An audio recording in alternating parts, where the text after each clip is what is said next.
అందరికీ నమస్కారం.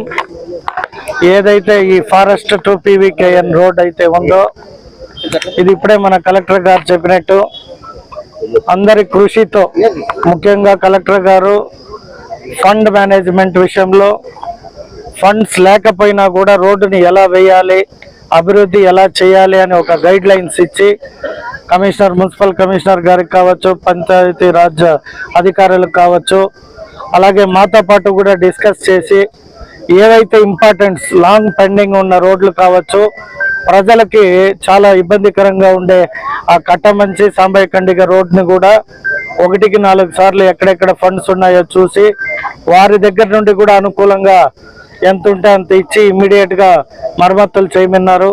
దాన్ని 1, 2, 3 ఫేజ్ కింద కంప్లీట్ రోడ్డుని 3 విభాగాలుగా విభజించి రోడ్డుని రానున్న 10 రోజుల్లో కూడా ప్రారంభించబోతాము.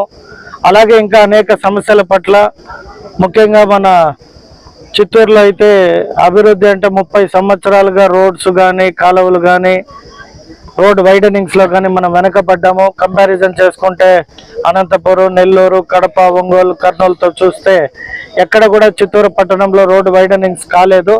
కానీ ఇప్పుడు మా ప్రభుత్వంలో కలెక్టర్ గారి సహకారంతో హై రోడ్డు కానీ, కొంగారెడ్డిపల్లి రోడ్డు కానీ, అలాగే మన ఇరువారం టు దర్గా సర్కిల్ కానీ, అలాగే మన తానా చెక్ పోస్ట్ నుండి కొంగారెడ్డిపల్లి కాడికి కానీ, గాంధీ బొమ్మ కాడికి అన్ని రోడ్లని కూడా విస్తరించి అటు ఇటుగా సెంటర్ డివైడర్ ప్లస్ లైటనింగ్ చేసి యాక్సెసిబిలిటీగా బాగుండే విధంగా డిజైన్ చేస్తున్నాము.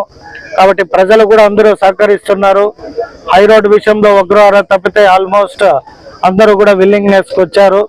సో ఇది మన ఊరు, మన అభివృద్ధి మనమే చేసుకోవాలి. కాబట్టి ప్రభుత్వం నిధులు ఎంత సమకూరిస్తే ఆ నిధుల ద్వారా ఇంకా రానున్న రోజుల్లో మీరు మంచి అభివృద్ధినే చూస్తారని భావిస్తున్నా. ఈ రోడ్డు కూడా ఎవరైతే ఆ పిల్లవాడు ఆ రోజు మరణించాడో వారి తల్లి ఇంకా రికవరీ కాలేదు, హాస్పిటలైజేషన్లోనే ఉంది. ఆమె కోలుకున్నాక వారి అబ్బాయి పేరు పైన మున్సిపాలిటీలో పెట్టి ఆ పేరుని ఈ రోడ్డుకి నామకరణం చేస్తామని తెలియజేసుకుంటాం.